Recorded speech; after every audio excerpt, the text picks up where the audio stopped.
ഒന്നൊന്നൊരു വേദത്തിൻ ഓങ്കാരം തന്നെ നീ, ദ്വൈതക്കറ മാറ്റിയിടും ദേവസ്വരമല്ലേ നീ.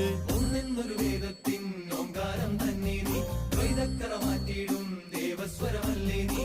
ജന്മങ്ങൾ നെഞ്ചേറ്റും ജ്യോതിപ്പൂവല്ലേ നീ, ആത്മാവിൻ ചേക്കേറും മോക്ഷത്തേനല്ലേ നീ. തിരുനടയുടെ വാതിൽക്കൽ തിരിവട്ടം പോലെ ഞാൻ ഹരിഹരസുത ഗീതത്തിൽ ലയമായി തീരുന്നയ്യപ്പ.